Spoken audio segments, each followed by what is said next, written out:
This is the story about.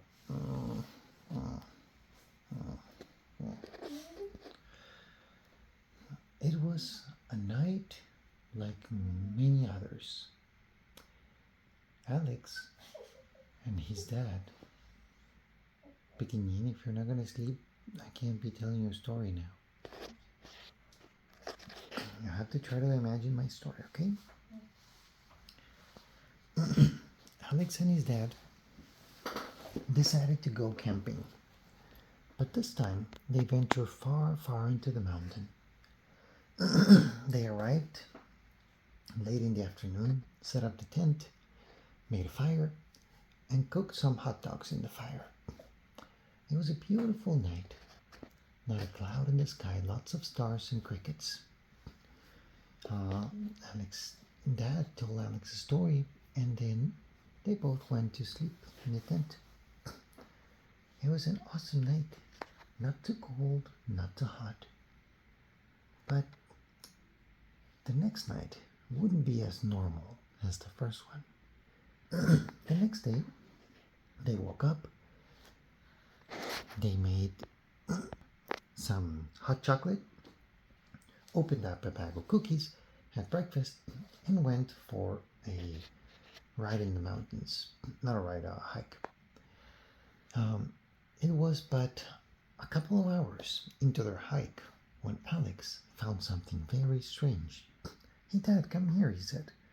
Look at these tree roots from the mountain. Yes, it's from that big tree over here. Yes, but look past the big tree roots. What do you mean? It looks like there's a hole under this tree. Oh, yes, I see it, said the dad. But where does it lead, Dad? said Alex. The dad looked closely. Hold on a second. Took his backpack out and pulled out a flashlight. I'm sure it's nothing but a little burrow from an animal. Perhaps it's still here and we could see it. And so he shone the light inside. And it was like a huge cavern. Well, that's very strange, said the dad. What is it, Dad? Well, it's just that it sounds like a fart in there. What? Yes, it smells like a fart in there. Well, I'm not going into a fart hole. Well, it's your hole. You discovered it. You should name it. Well, and then I will name it the Never Ever Go Visit Hole. All right.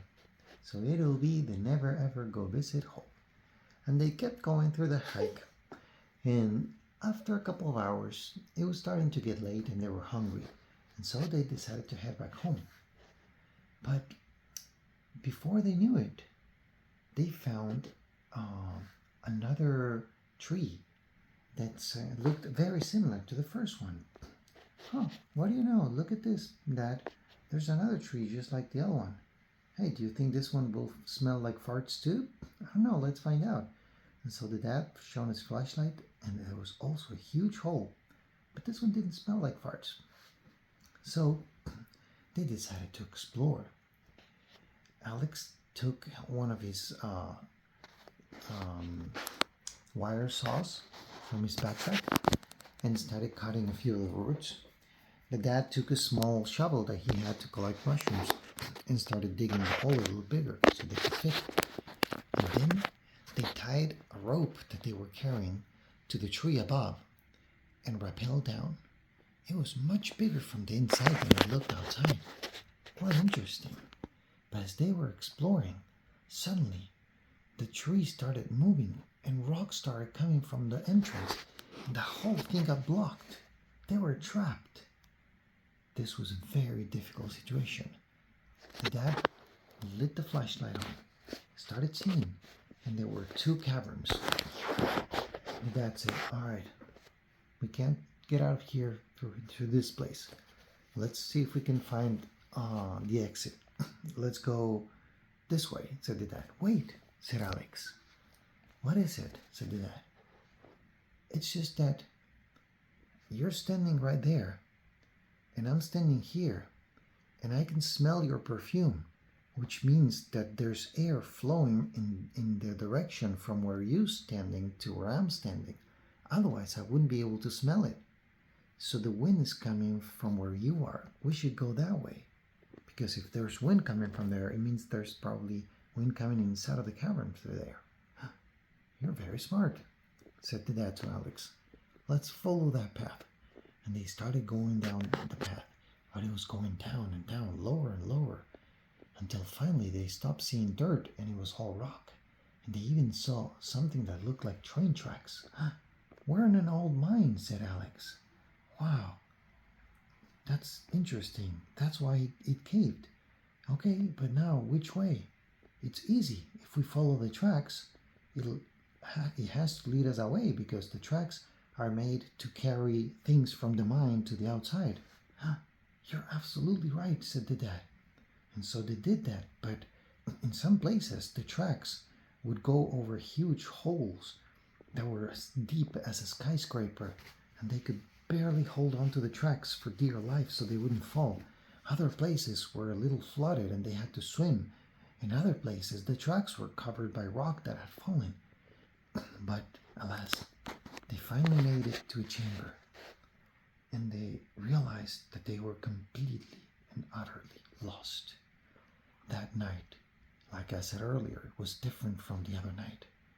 They finally decided to break open their snacks and eat something and try to find some comfort and sleep under the earth, hoping that the next day they would be found, or perhaps somebody would say they would get lucky.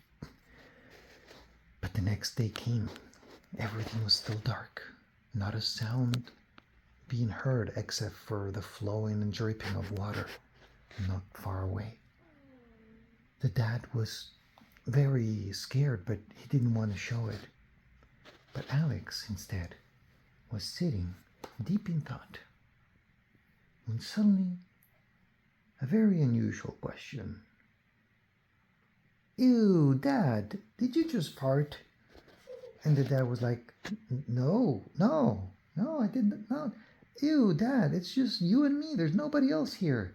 If I'm smelling it and I know it wasn't me, then you just farted. Isn't our situation bad enough in here that you have to go and... Oh, wait a second.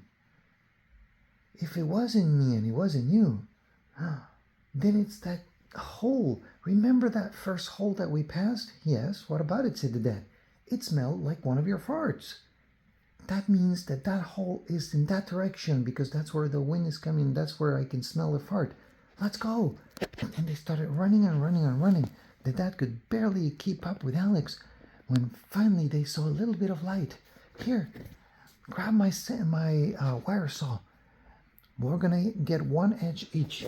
All right, let's cut through the roots, said Alex. All right, but not too fast. If we break this wire saw, we're stuck here.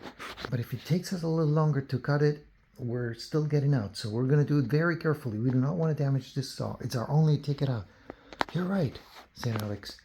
And they started slowly cutting the wood with the saw until they finally managed to get a hole, and they got out. They had spent the whole day under the earth. They were all super wet, super dirty, and super hungry. They went back to the campsite and they ate like they had never eaten in a while. It was the greatest adventure ever.